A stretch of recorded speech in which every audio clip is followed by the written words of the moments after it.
Boy, oh boy. I'm going to need to pause for today's reading. I get the sense intuitively that there might need to be a pause here. So if you get a weird break, just know I had to figure out what was going on. Think of it as like a sacred pause. Sometimes I honestly have to do that. Like I'll start a reading intended to go along for the ride, but the energy that comes through is like slightly overwhelming. There's like too many nuances, I guess, too many contrasts. So I need to take a moment. The energy coming through feels like I might need to stop and look up some transits. There's an emphasis on ephemeris data and looking up real life transits coming up and occurring in real time. As where sometimes the transit energy is more collective energy, it's showing me like what's shifting, what's changing. But this one feels very specific to a day upcoming. We have what looks like here a lot of Scorpio energy. So Scorpios, this might be your reading today, especially Scorpio stelliums. Scorpio energy is very strong just normally, and today it's being emphasized. And so the transit that is coming through is the new moon in Scorpio that is coming up, but I'll leave the notes as always in the description, don't worry. This looks like new beginning energy for those I am channeling for today. Since this reading is focused like on a specific date, a specific peak window, which I see here is the 20th upcoming for November of this year, which I guess, should I say the year? I don't know. It's kind of cool to think that my content's being posted somewhere where people could listen in 2029 or something, but we are still in 2025. The collective energy has no bounds. I just want to say sometimes an energy can be specific to the post and pre-shadow periods of a transit when I do astrology reads. And sometimes it's more general. It's more of an energetic shift of when you see and hear this reading. This reading feels like both. It has a lot of duality. It is not just for that particular time window, although for those that it deeply resonates with and that time is aligned, it will be specific to that timeline. So here's what Spirit is putting down.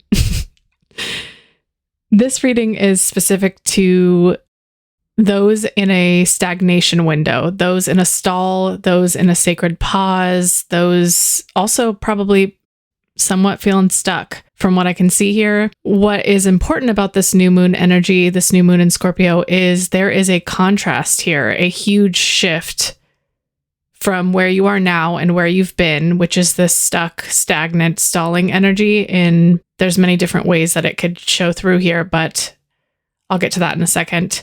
To this new contrast, to this new energy breaking through that is a lot of action, a lot of movement. In other words, there's a huge turning point with this upcoming new moon. It might feel like night and day for some of you, especially those who have been really, really stuck. And I really see a lot of areas coming through where the stagnation is occurring. Some of you, it's everywhere. It's all of you. It's all consuming all parts of you. Some of you, it's specific to love or relationships or connections or being close to people, unable to break free from the past matters that hurt you, really stuck in that. Some of you are feeling, actually, a lot of you are feeling stagnation in work and professional identity. That one's really, really specific. I'm going to have to leave notes for that one because there's a ton that came through on that. So it might need its own moment. But anyway, all that to say is this is all parts of life. This is not just one thing, although I do see love and some lingering connection energy being the majority for who this reading is for. Some relationships, some people, some karmic partners. I see that being like a heavy emphasis here today, but it is not just specific to that. I see it being more of like stagnation, more of like something is stuck. You will know what that means when you hear it. It will just resonate or it doesn't. Nothing is wrong necessarily or needing to change urgently. It's just you're unexcited. You're not having the momentum that you're used to. I might just go with the flow here because I do think that there's like 10 different aspects in which this is showing through to me. So I don't want to get too overwhelmed. I don't want to have to pause through this entire reading. You'll just know when I say this, where it's meant for you. If it's everything, if it's a little bit, I would listen if you're feeling that stuck, stalled energy. I do see this being a positive shift for you, especially with this new moon contrast. So if any or all of this resonates, this reading is for you. I don't know why, but the term plot twist is coming through, and I don't think that is significant. It just, like, I just keep hearing that, and I don't know why. I don't think this is like plot twist energy. This isn't like going to surprise you, because I do see a lot of you are expecting this. So I guess I'll just kind of come back to that, or maybe I won't. I don't know if that's something that's just like something you say. I don't know. I really don't know. I had a reading that I entitled Plot Twist, so I don't know where that's coming from. More to come, or maybe nothing. I'm not sure. Okay, so there's a big contrast energy here, and it's definitely this new moon in Scorpio is peaking around the 20th of this month. I'll leave the specific details in the description, so don't worry, you don't have to hear everything correctly. I will always do that for you. There's also something on the 17th, what looks like a few days here before, where Scorpio also enters Mercury, and that's coming through really strongly as they are working together. They are connecting at some point. The days leading up to this peak window for you, whenever that comes through, it doesn't have to be the 20th, it just might be upcoming. Those days might be feeling really unclear. It might be like this grand mixture of emotional waves that surface, but you can't communicate or think through it clearly enough to express it. So it's kind of like being bottled up. So you might have like a contrasting moment before the threshold I'm seeing here, where it doesn't feel like it's going to release, but it does. It does get to a point where it is night and day. So the main majority here of this collective I'm speaking to today, they have a lingering energy that is attached to them. And there's a heavy shift happening in this lingering connection during this time. It's like the Scorpio energy activates what looks like there's no going back type of vibe. It's strange because usually I don't see this unless it's eclipse energy. That's how potent and powerful this kind of like no going back vibe is. But it's like activating you coming to a point of saying enough and changing entirely. Like something you've been doing in this stagnated, in this stalled energy, you just completely shift.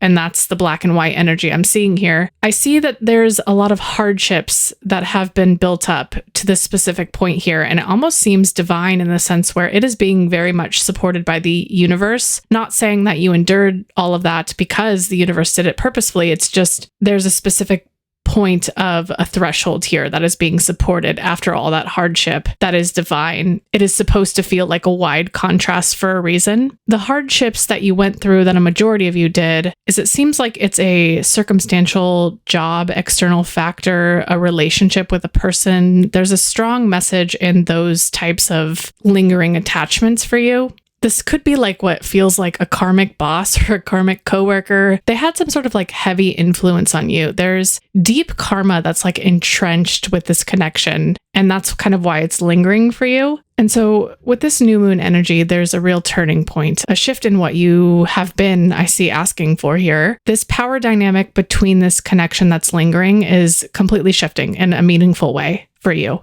From where I see you in the past is like before this, what should we call this Scorpio energy? Before this Scorpio power ignites, there's what looks like you holding not that much power in whatever the connection is for you. Like if it's a boss, if it's a karmic partner, if it's a friend, if it's a family member, there's like a weight that you took on that was very much imbalanced, and it left you kind of powerless in the connection, whether you were conscious of that or not. The tied individual, like what looks like unconsciously put on a lot of their energetic load onto you, and that's why it could have felt very much imbalanced. I kind of get like this caregiver energy, and it keeps wanting to come through. And so this could be like you were really physically caring for this person. You were doing acts of service in that way, or vice versa. It just seems like tasks, acts of service were a part of this equation in some way. Something was trying to be balanced with acts of service, whether it be that you overacted in these roles or underacted and they overacted. There was trying to be like some sort of balancing with the energy through acts of service, through that physical manifestation. The real shift that I can see here through this is claiming power back through this invisible connection that lingers. You don't have to actively do anything. I just see it happening. That's like the night and day threshold that we're talking about here. I kind of have to explain, I think, what was happening on an energy level so you can understand what's going to shift dramatically. Is it just seems like you were acting as a sponge, an energetic sponge, unconsciously. Like you took on and absorbed this energy. And so for some of you, there was like a balancing act trying to happen with doing tasks, with overperforming in caregiving or overextending in physical matters. And the reason is because you were energetically taking on a lot more unconsciously. And so you have this rare ability to metabolize energy. If you didn't already know, is like you're kind of acting like a plant who was absorbing humidity to grow faster. You're not just taking the water that you're given, you're kind of just like automatically absorbing humidity as well. And the cool side about this is you're metabolizing both sides, meaning you're kind of like, you're taking other people's bad energy for your own progress. And that's the benefit, is like you get to absorb material to work faster for yourself. But the bad side is that you're taking on a lot more load of your environment all the time. So you could feel more depleted. You could feel more, I don't know, sad. You could feel more stuck than most people. And it's because you're kind of like taking on the humidity all the time. You're kind of, at some points you could get overwatered because of what you do without realizing or being able to control it. So yes, it does seem kind of unfair, right? Like you're kind of like taking on a bunch of humidity, you're taking on a bunch of energy. You're able to really transmute a lot of people's bad energy. And so these connections, these things that linger to you, is they were really used to you metabolizing their energy for them and not having to feel it themselves, not having to work through it themselves. And the shift here is that now they do. It's kind of like all being returned to sender. If you've been feeling like a shift is coming, this is why, is you are returning energy back to sender. You have now used all of it. You have now transmuted all of it internally. And so the weights are kind of being released around you at this point. And it's very, very profound. It's very, very powerful. You'll definitely feel that night and day energy. There is a note here from Spirit though. Sorry, this section is so long. It's just, there's a note to be mindful that because you have such strong transmutation ability, you are taking in the humidity from things around you constantly, is you will go through cycles like this. This isn't just a flip of a switch and then it never happens again. You need to be prepared that throughout your life, you will experience cycles where you are working through energy like this. And it is for your benefit. It is not like a curse. It is actually transmuting you into more advanced timelines. And that's why you're able to like grow at such a rapid pace, more so than others. So the down times where you're stagnant like this are really just transmutation windows. And not everyone can transmute energy and not everyone absorbs it like you. So just know, as they keep coming, that it is kind of a blessing. It is kind of a positive. It is not just, oh my God, why am I so stagnant? I'm always stuck. You're able to evolve. So I guess Spirit wants your perspective to kind of shift here, that these windows of stagnation are for your ultimate benefit and they will keep happening. But this one in particular has been going on so long because it's such a powerful evolutional window. I don't know if you'll experience another deep one like this. You just might have stagnation in the future as well. Just a note on that. Gosh, I feel like this message is going to be like 3 hours long because so much has come through. Like, it's just, I don't even know. My descriptions are getting longer. My messages are getting longer. I'm so sorry for some of you who don't have the attention span for me. Hopefully they get more succinct. But if not, I mean, if you guys like the long, let me know. I don't know. Sometimes I feel guilty, like I'm supposed to post like 2-minute long videos to keep everybody's attention. Anyway, this message is very interesting. I think ultimately what I'm being shown here is like there is night and day energy for you. There is a threshold release point. It is probably one of your longest transmutation cycles you have gone through. The stagnation looks like it's been happening for a while. So this one will be a powerful release point, which I'm very excited for you about. This feels very like new, very actionable, very, wow, you're going to feel so different. And I sense like the more anticipation that a lot of you have for this, the more release point you'll have. So like if you've been feeling, you've been anticipating this for a while, this is your confirmation. Like that anticipation is not delusion. It is just a reflection of how much this night and day will be for you, because you recognize the stagnation has gone on way too long. This is not like your normal, and you'd be correct. You're feeling that for a reason. I just kind of like sense who I'm talking to today has a really dynamic gift. They are extra sensitive when things are not dynamic, when things are stalling and stagnant and not challenging you, and you recognize that that's not the normal. Your normal is evolution. So very powerful black and white energy here today, night and day energy. What it kind of feels like here, I don't know, this is kind of a good visualization, I suppose, is like you had a guide that was like cute and whimsical and like short and small, and the guide is being replaced by like a fierce professional dragon slayer, like who's like 6 feet tall, like who doesn't F around. Like that is the night and day we're talking about here, is like for this long stall period, you had this like cute little magical, whimsical energy around you. And now you have like this don't F with me kind of energy. And that's like your protection shift. You don't have to do anything specifically. It's almost just like things aren't being sent to you anymore. You are no longer metabolizing like you were, and the gates were open prior to that. You were working through what looks like a lot of metabolization, a lot of transmutation for your benefit ultimately, but it resulted in like this tired, stagnant emptiness that you've been experiencing for so long because you were open gates. You were in your transmutation cycle, and now you are in your action cycle. And I'm excited for you. I really am. I feel the sharpness. I feel the no around you that's shifting. And I guess what's happening here, from what others will sense from you, is like there are a lot of energies that are attached, that are lingering, that fed off your transmutation ability, your open gates, and you're melting those away. You are not apologizing or explaining for it. This is really badass energy. It really is. I mean, it is a major turning point, because before this peak Scorpio energy, you did not have the energetic signature to push away these people energetically. And it's going to cause some disruption, because those energies that were kind of, I guess, leeching, is that a good word? Or unconsciously using you to metabolize their pain, their hardship, their bad energy, like almost like recycling with you. Now all of that energy is going to come back to them, and they're going to have to like handle their own shit.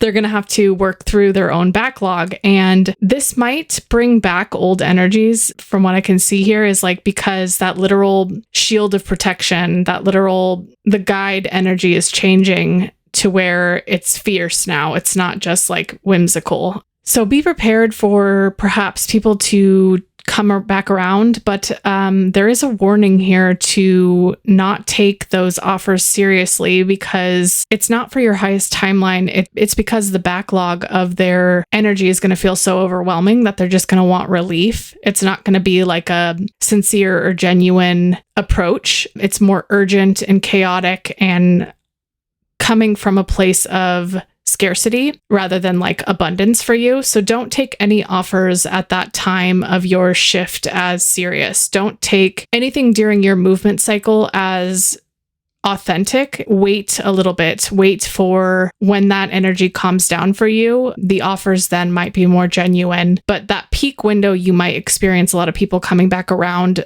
from urgency, from chaotic energy. And those offers are not genuine. Those are not sincere offers. All right, we're going for it. Again, this is my experimental era where I kind of just gab about nonsense on an outro. And I mean, not all nonsense. I'm sure I'll say something important, but Usually I have cards or something I'm channeling in front of me, so this might be chaotic because I'm just going off vibes and myself. So if you're still here, you must really like me. I don't know. So the first thing, let me just think off the top of my head, what do I want to talk about here today? Some of you have suggested, I've gotten a little bit of this recently, is like to become a unique niche in the spiritual realm of YouTube or online readers and start animating more to stand out. And I would love to do that. Although I think, and in my last reading, I kind of alluded to this, is like, whenever I get readings that are instructional or that have to explain things to you, I kind of hesitate. I pause with it because the last thing I want to do is come off as someone who is, I don't know, acting from a place of authority, because I am all of your equals. And it's hard for me to channel those messages. So I really want to approach those readings as best I can, walking next to you, not in front of you. And I have a hard time, I think, with those instructional messages. Even though I know that they're very important, I need to do them. They come through the strongest. I have some pause. I have some hesitation, some reservation about them. But I would love, I think, with the messages that do come through that are educational, I have to provide something because sometimes I don't explain them well enough. I can't really articulate the complexities, the nuances as well as I should. And I'm really glad I did on the last reading I did. I had to take so many pauses, so many breaks. And I was like, you know what? I'm going to scrap this and I'm going to give some visuals because I really, really feel it's important that my readers understand this. And I don't think they're going to in this way. So yes, I will, of course, keep experimenting. I will, of course, keep making a fool of myself to get these messages out as best I can. A lot of them are really urgent, really important. And so I feel that, and I feel the pressure from it sometimes. So you might see a lot of weird things coming on in my channel. I don't know if I really necessarily need help standing out. I already am weird enough, but yes, that would be cool to be the only reader who does wild, funny drawings. Let's see what else. I always feel like I'm on a time crunch, like I need to make the readings under 10 minutes. And so I don't like to ramble too much, but I guess I can tell you guys about the 3 types of channel forms and shapes that come through for me. I know a lot of you ask about like the details of how I do what I do, how I get what I get. That's really hard to explain. I think it would have to be like educational format. I would have to provide a message of like how to interpret spirit's nudges, how to interpret intuitive downloads. So I think that will be a separate thing on its own because it'll be too much. But there are about 3 types of shapes that my readings come in. The first one I just talked about, which is like this educational, instructional content, which I have pause around because I don't want to. It's not that I don't want to be a teacher, it's that I want to approach you all as standing next to you. And so I'm trying to find the balance between that. More to come. The second type that I get is like the disruption ones. And you guys are all pretty familiar with those. Is they're just chaos. They just come out of left field. They're usually unscripted. They're just this blurting out, no filter. Sometimes I say things totally wrong. I say them the wrong way. Sometimes it's the right way and it's supposed to be said the wrong way. And those, I get so much backlash. Oh, it's so hard. When I first started off, I almost quit right away because of the online format of all of this. Like, and being a reader is like, you feel people's pain when they project onto me, like call me a narcissist, call me names, whatever. I feel their pain. And so it's like so hard as a reader in particular. Like I'm sure it's hard for everyone who posts on YouTube to deal with negativity or backlash, but it is particularly hard for me because I feel the pain of those people. I feel them so deeply. And sometimes it creates outliers in my channeling, like because their pain is so strong, I have to kind of like weave through that. Anyway, the third type. So we have teaching instructional, we have disruption, which is just chaos, and unscripted, unfiltered. You know, you've probably seen a couple of those. They don't come through very often. They're very They're very intense. And then the third one is what you probably see as the typical readings on YouTube, which are random energy that comes through. It's like specific to weather updates, almost like energetic weather updates. A lot of the times love comes through very strongly because there's a lot of lingering energy. There's a lot of attachments on the collective. It sometimes involves astrology. I would say today's reading was an energetic update kind of reading. And those take the shape of whatever the collective is feeling, what's happening, what's coming, like a forecast of some kind. I personally am someone who has a different view on predictability from readers. I believe that readers can somewhat predict upcoming energy, as where a lot of people believe that readers who predict are lying. I could get into that. That's a whole other thing. But those are just basically like randomness, like the readings that I come through and I talk about love, or I talk about your family, your job, your circumstances. A lot of people are used to those. Those are like the common readings that you get on YouTube. So those don't really confuse people, but the instructional and the disruptive ones, people are like, what? And so I just kind of wanted to talk a little bit about that. Let me know how you're feeling about these random outros. Do you like them? Are they too long? Do they make the reading too long? Always, always, always open to your feedback. Again, especially for people who are new here, please keep leaving comments. Please keep leaving energetic nudges. It helps me channel for you more efficiently, and I want to be able to do that always. I love you guys so much, much more than you know. Cheers, friends.